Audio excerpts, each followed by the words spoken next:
Hey everybody, I'm Sexy Matt the Pharaoh Wizard, and if you haven't been watching this channel for a while, then you might miss that every year I go through and do the best sequels of various franchises. I started this many years back with the best third movies in a franchise, and have been doing it ever since, so that means we made it up to this year, the best 8th movies in a franchise. It's insane to see how many franchises I was actually able to find that's made it not only to the 8th movie, but even beyond. It's kind of crazy, but it's interesting to look at where some of these franchises were by the time they hit the 8th movie. So again, a few rules on this countdown. We're going 8th by the release, not where they take place in the franchise. So if it was like a prequel movie, say like the Hobbit movies, the Hobbit movies are actually the 4th, 5th, and 6th of the Lord of the Rings franchise. Does that make sense? So when they came out, not where they take place in the franchise. And of course, this is all personal preference, so if you have any additional ones that I missed or ones you think I left off, let me know those comments below. I'll be interested to start some conversations on some of the best 8th movies in a franchise. So let's dive into this. Number 10. Dawn of the Planet of the Apes. So I am going to cheat a little bit on this one, as I have not seen the Dawn of the Planet of the Apes. But if you go with the entire Planet of the Apes franchise, this is actually the 8th one, although of course it is a reboot of the original one. But again, I'm counting as all one big franchise. Let's get that out of the way.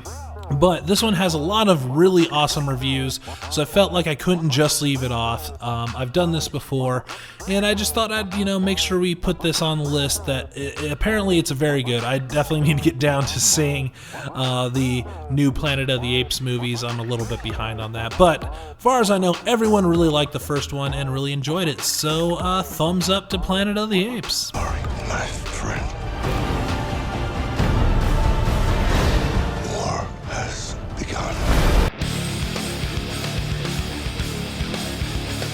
Number 9. Child's Play, 2019.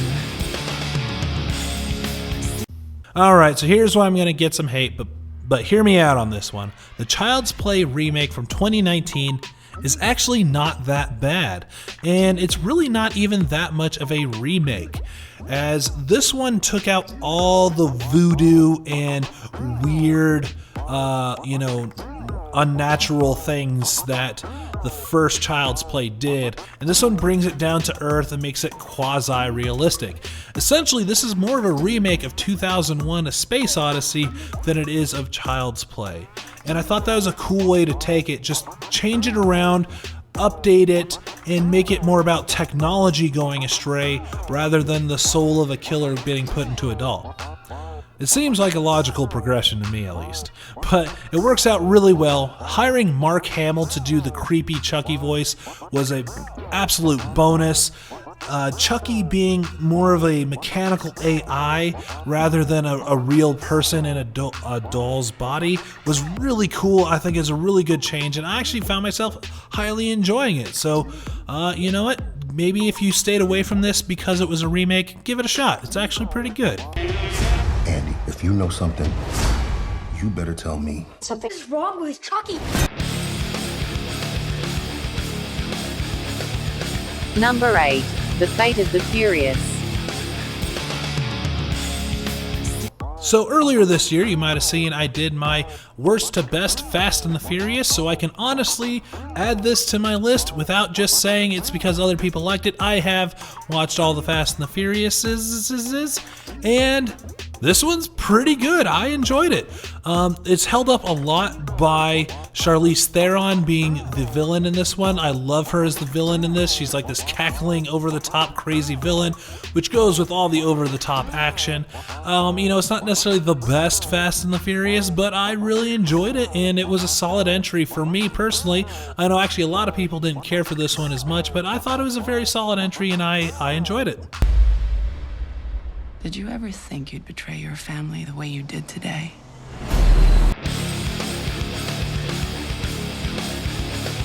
Number 7. Freddy vs. Jason. So this one is a little bit of a cheater one, but sort of not.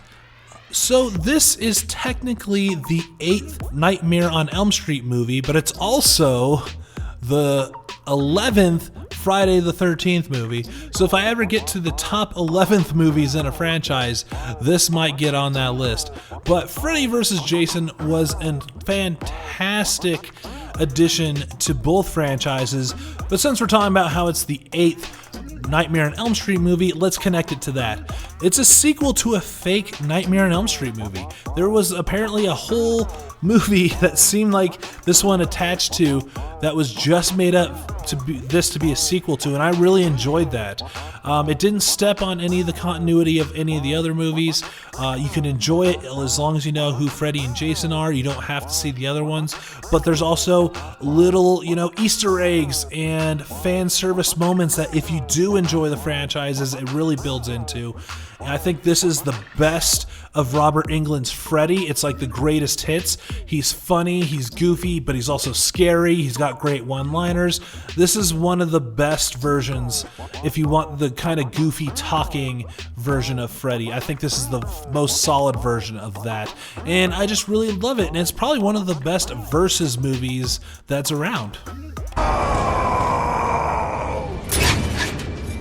She's mine! Mine! Mine!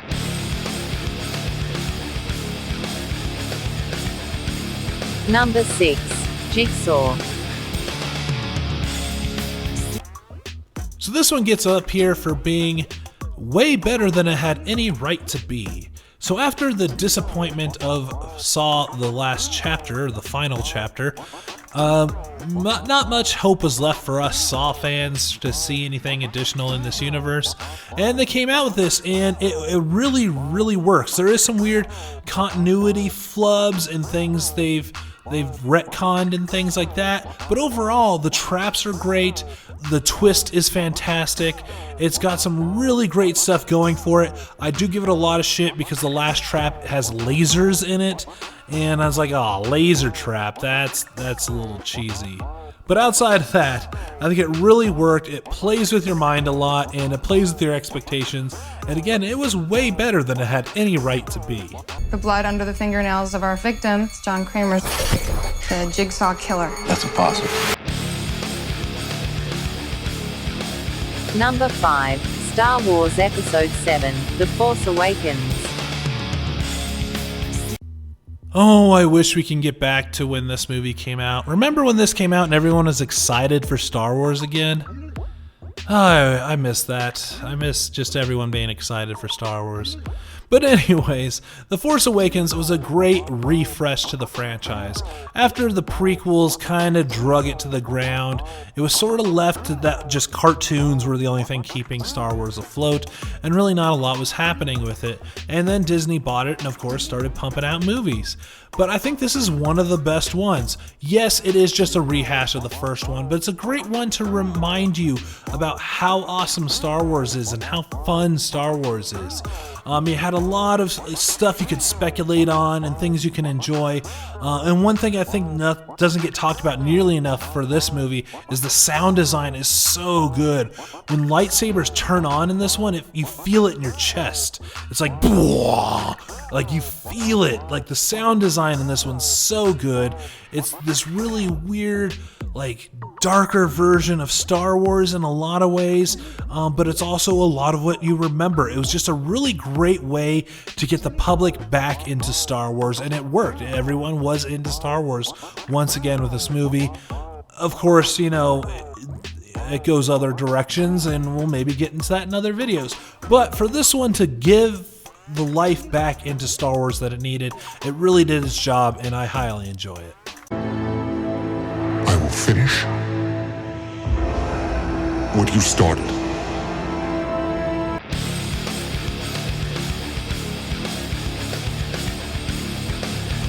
Number 4. Deadpool. Alright, so I see a lot of people questioning this one, and I'm going to tell you right now, this is the 8th movie in the X-Men franchise. There is enough related to the X-Men series that I consider Deadpool part of the X-Men franchise.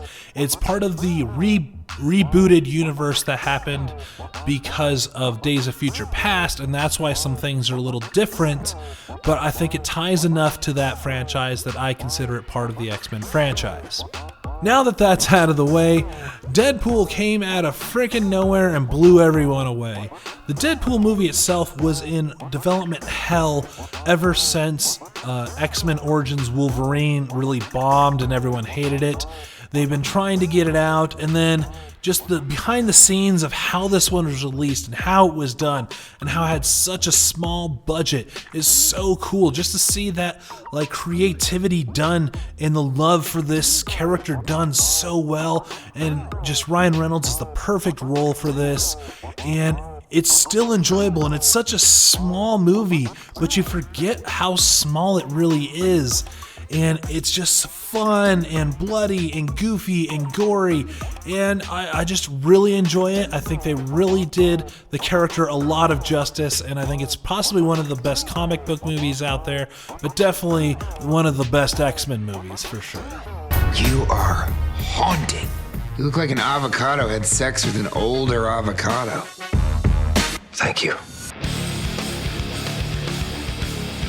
Number 3. Harry Potter and the Deathly Hallows, Part 2.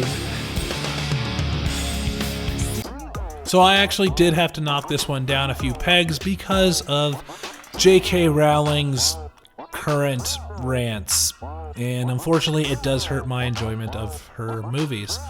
But that all aside, we won't get into that, but that all aside, this is a fantastic way to end a franchise. This was such a good culmination of the entire Harry Potter franchise and such an awesome way to end the franchise. Unfortunately, they're slowly keeping it alive with the Fantastic Beasts ones, but we're not going to talk about that. But this one just had everything. It matched up stuff that was, teased and talked about in the first movies, and it did everything from all the movies leading up to this one. It was its own, end game version where everyone from the entire franchise showed up and did their best. There's some highlight moments for other characters. Some smaller characters did some big things. It was just such a good ending to a franchise. I absolutely loved it. And I wasn't even much of a Harry Potter fan when this one came out, but it definitely turned me. I enjoyed it, I loved it, and it's still very fantastic. Come on, Tom. Let's finish this the way we started. Together!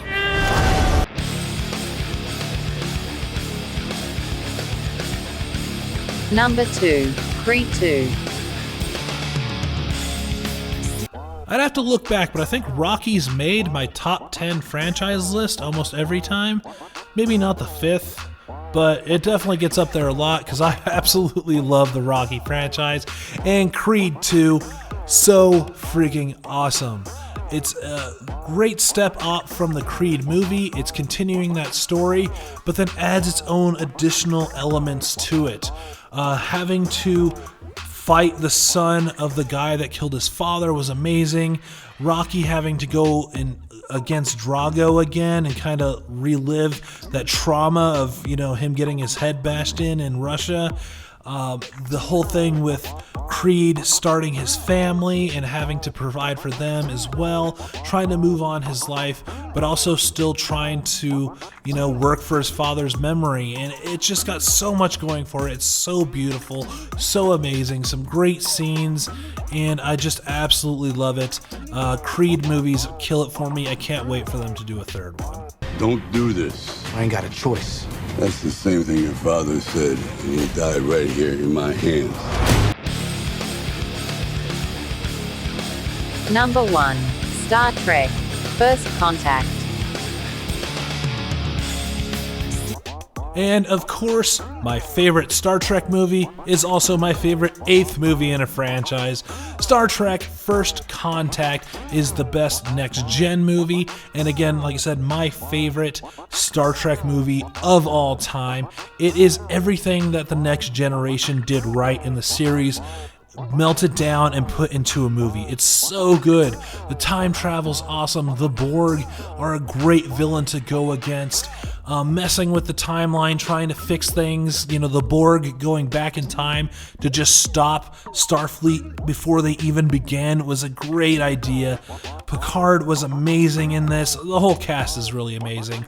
But the standouts like Picard, dealing with the fact that he was assimilated at one point, Data having to mess with the Borg Queen. The Borg Queen was such a great head villain. She is so crazy looking and awesome, and it's the first time we were introduced to like the Queen of the Borg, which was never thought to be a thing. It was all really awesome. I absolutely love this movie. It's so good. I always sit down to watch it if I ever catch it on TV, and I just enjoy it immensely. And it is, of course, the best 8th movie in a franchise. And we fall back. They assimilate entire worlds, and we fall back. Not again. The line must be drawn here. So that is my best 8th movie in a franchise.